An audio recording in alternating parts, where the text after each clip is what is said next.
2025 भर्तियों का वर्ष आज ही सुनिश्चित करें अपना सिलेक्शन और डाउनलोड करें तैयारी कर लो ऐप। किसी भी संस्था का या किसी भी ऑर्गेनाइजेशन का क्या होता है कि एक पार्टिकुलर कुछ सिस्टम होता है जिसके आधार पे वो कैंडिडेट्स का चयन करती है, क्राइटेरिया होता है। ठीक है, अब मान लीजिए आरपीएससी का एक क्राइटेरिया है जिस आधार पे उसने 1000 कैंडिडेट्स का चयन किया और उसी क्राइटेरिया से वो एक दूसरे सेम एग्ज़ाम में अगले साल फिर से 1000 जो स्टूडेंट्स हैं उनका चयन करने वाली है। तो आपको क्या लगता है 1000 जो पहली बार में चयनित हैं वो दोबारा नहीं होंगे? क्राइटेरिया तो फिक्स ही है। चलो मान लीजिए 10% 20% जो बाहर हो जाएंगे, लेकिन 70 to 80% तो होंगे चयन। अब इसमें यही तो हम कह रहे हैं कि भाई 2023 का रिजल्ट नहीं आया, वो सारे बच्चे जो उसमें चयनित होने वाले हैं वो 24 में बैठे हैं और उनकी गलती नहीं है, उनको पता ही नहीं है कि हमारा चयन होगा कि नहीं। लेकिन जो उसमें बैठे हैं वो सेलेक्ट होंगे, वो इधर भी तो होंगे। ज़्यादा मत मानिए, पर कम से कम इतना तो मान सकते। चलो 50% ले लेते हैं हम। मैं आपको रफ गणित किस में समझाता हूँ। मान लीजिए जैसे पिछली बार 2000 बच्चे इंटरव्यू दे रहे हैं ना, इतना तो आप मानेंगे कि इस बार उन 2000 में से 1000 बच्चे मेंस लिख रहे हैं। ये तो मिनिमम बता रहा हूँ, इससे नीचे आंकड़ा जा नहीं सकता, क्योंकि आंकड़ा 1500 से पार होगा। 1000 बच्चे मान लीजिए इस बार मेंस लिख रहे हैं, उनमें से 500 इंटरव्यू के लिए सेलेक्ट होंगे। इंटरव्यू में रेशियो रहता है 2 में से 1 का सिलेक्शन होता है, तो 500 में से सिलेक्शन 250 का तय है। वो 250 सीटें बंटाधार हो गई और 2025 के अंदर टोटल जो वैकेंसी है वो है 363। अब पूरे साल की वैकेंसी 363 है और 250 वैकेंसी जो वो मिट्टी मिला डाली है आपने। किस लिए? कि आपका ये जो ढर्रा चला आ रहा है कि बस हमें एग्जाम करानी है, रिजल्ट से हमें परवाह नहीं है। तो फिर एक साथ ही करा लो ना 36 37 38 40 तक, टंटाई मेटो कि हम एग्जाम ही नहीं देंगे। ये क्या नाटक लगा रखे हैं? 23 का भी चल रहा है, 25 का भी चल रहा है, 26 आने वाला है उसका, और बोल रहे हैं कि हम उसका दे देंगे। तो इससे सीटों का डुप्लीकेशन हो रहा है सर। पहला मुद्दा हमारा ये है। दूसरा मुद्दा हमारा एक सीधा सा है कि 2023 में जिन्होंने मेंस लिखा उनका, जैसे मैंने बताया अभी कि उनका रिजल्ट नहीं आया, उनकी मेंस की कॉपी ही नहीं आई सर। अब मैं एक एग्ज़ाम लिख रहा हूँ, मेरी कॉपी बाहर आए तो मुझे पता लगे कि मैंने गलती कहाँ करी है, कहाँ मैंने अच्छा लिखा है, कहाँ मैंने गलत लिखा, कहाँ मैंने लिखा ही नहीं है। मैं पूरा अपना वैल्यूएशन करूँगा उसके आधार पर। अब मैं वैल्यूएशन नहीं कर सकता, तो मैंने जिस हिसाब से 2023 में आंसर लिखे थे मैं उसी आधार पर 25 में लिखूँगा। तो मेरा तो इम्प्रूवमेंट हुआ ही नहीं ना। अब इसमें गलती किसकी? मेरी नहीं, आरपीएससी की। क्यों? क्योंकि कॉपी जारी नहीं हुई है। दूसरा पॉइंट। तीसरा पॉइंट देखिए, ऑपरेशन सिंदूर जो है पूरे देश को पता है, तिरंगा यात्रा पूरे देश में निकल रही है। अब वो जो जवान हैं जो बॉर्डर पे खड़े हैं उनकी छुट्टियां रद्द हैं। कल एक आदेश आया है कि 30 जून 2025 तक उनकी सारी छुट्टियां रद्द कर दी गई हैं। कैसे देंगे पेपर वो? और चलो मान लीजिए आप कह रहे हैं कि किसी ने बताया था कि आरपीएससी से ये न्यूज़ आई थी, फ़ोन किया था, तो आरपीएससी ने ये जवाब दिया है कि आप अगर जैसलमेर पोस्टेड हैं, हम आपका जो सेंटर है वो जैसलमेर में ट्रांसफ़र कर देंगे। वो जो दिन तैयारी के थे वो कौन देगा उनको? सेंटर तो आप दे देंगे, वो दिन कौन देगा उनको? ऐसा तो नहीं है ना कि वो बॉर्डर पर छोड़ के अपनी पढ़ाई कर रहे होंगे, वो तो बॉर्डर पर खड़े हैं। एग्जैक्टली, ना तो उनकी तैयारी हुई है ना कुछ और है। और आप सेंटर जैसलमेर दे देंगे, क्या आप लद्दाख में दे देंगे? क्या आप कश्मीर में सेंटर देंगे आरपीएससी का? या आप उधर आसाम साइड में देंगे? हर बॉर्डर पे दे देंगे? नहीं दे सकते। तो ये जो बहाने बनाने का सिस्टम है ना, इसको बंद होना चाहिए। ये हमारी दूसरी मांग है कि आर्मी वालों के हित में ये है।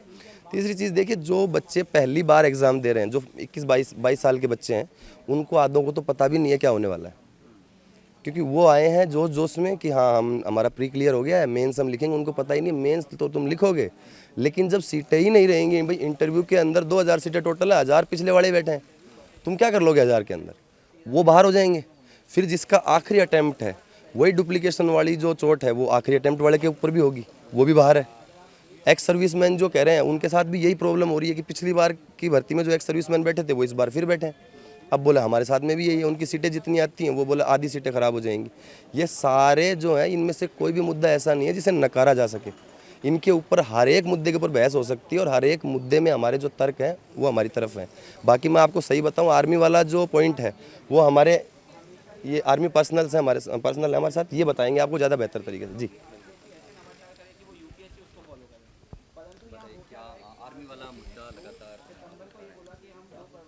देखिए, ये जो एग्ज़ाम है 17 जून को जो प्रस्तावित है, हमारे बहुत सारे जवान जो होते हैं वो लास्ट के 1 ईयर में एलिजिबल हो जाते हैं रिटायरमेंट से पहले। तो उन्होंने एग्ज़ाम दिया हुआ है और प्रीलिम्स उन्होंने निकाला हुआ है।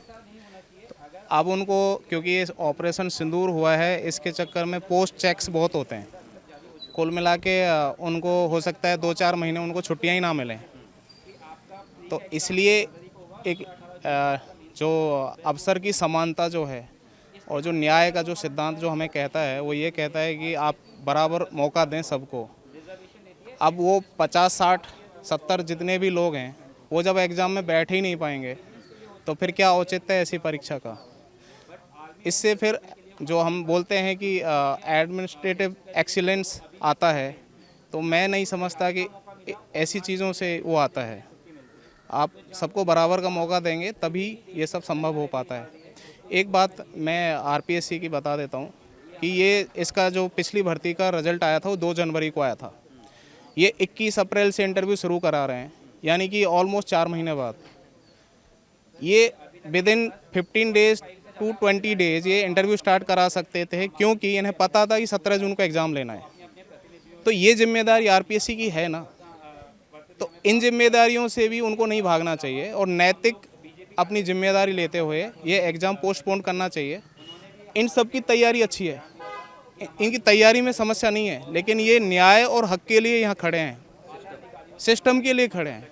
और आज हमारी इमीडिएट डिमांड ये है कि आप पहले पिछली परीक्षा का परिणाम दे दीजिए, उसके बाद आप किसी अगले दिन एग्ज़ाम ले लीजिए। हमको समय नहीं चाहिए, हमें चाहिए अवसर की समानता। हम दिन रात एग्ज़ाम लिख रहे हैं, हम वहाँ पे सारे इन प्रिंसिपल्स और मूल्यों की बात करते हैं, वहाँ पे लिखते हैं। अब जब उनको धरातल पे लाने वाली बात होती है तो कहीं कहीं किसी का ईगो क्लैश होता है, और मैं समझता हूँ ये ईगो क्लैश ही एक वजह है जिसकी वजह से ये एग्ज़ाम इस तरह से आनन फानन में हो रहा है। कल परसों पूर्व सदस्य थे एक आरपीएससी के, उन्होंने बोला कि नैतिकता की दृष्टि से भी ठीक नहीं है। तो मैं नहीं समझता कि आज के सदस्यों की नैतिकता और पूर्व के सदस्यों की नैतिकता में कोई अंतर होगा। नैतिकता तो सबके लिए समान होती है। तो मेरी ये रिक्वेस्ट है आरपीएससी से और राजस्थान की सरकार से कि वो सबके हितों को ध्यान में रखते हुए इस परीक्षा को आगे बढ़ाएं। पहले पुरानी परीक्षा का रिजल्ट आ जाए, उसके बाद हमारा परीक्षा कराएं, ताकि हमें समानता का अधिकार मिले। आर्मी के जवानों का जैसे कि आपने बताया कि 1 साल जब रिटायरमेंट का रहता है तब वो एग्ज़ाम दे सकते हैं, आप ही एग्ज़ाम दे रहे हैं। यस। तो अगर उनके पास तो वो कम समय बचा होगा कि 1 साल के बाद तो वो नहीं, लेकिन बात तैयारी की है ही नहीं, बात है आप पेपर दे पाएंगे कि नहीं दे पाएंगे। तैयारी को तो ऐसा है कि 20-22 हज़ार लोग अभी हम मेंस में बैठने वाले हैं, तो तैयारी किसकी है नहीं है ये तो मेरिट डिसाइड करेगी। लास्ट में 2-2,500-3,000 आदमी हम इंटरव्यू देने वाले हैं। बात तैयारी की नहीं है, बात है आप अवसर की समानता। वो पेपर में बैठ पाएगा कि नहीं बैठ पाएगा। अगर आपने प्रीलिम्स किसी को देने दिया है और वो पास हुआ है तो उसका हक ये भी बनता है कि वो मेंस में बैठ पाए, और उसका हक ये भी बनता है कि जितनी वैकेंसी आई हैं 1000-1100 उनमें किसी भी तरह का दोहराव ना हो। पिछले उम्मीदवार जो हैं, हमारी वैकेंसी, मैं आर्मी की बात करता हूं तो हमारी वैकेंसी 50-60 वैकेंसी हैं, उनमें ही पिछली वैकेंसी के ही 30-35 लोग लगभग मैं अनुमान लगाता हूं सेलेक्ट होके आ जाएंगे, और वो ही फाइनल रिजल्ट जब आएगा इसमें से 20-22 सीटों पे वो काबिज हो जाएंगे। अब जो पीछे लोग जो पास होने वाले थे उनके ना रहते हुए वो पास ही नहीं होंगे, तो इंटरव्यू नहीं देंगे, तो ये कोई समानता का ये मौका तो नहीं हुआ ना। तो बस हमारी यही डिमांड है कि आप पहले परीक्षा का परिणाम दे दें, उसके बाद परीक्षा ले लें।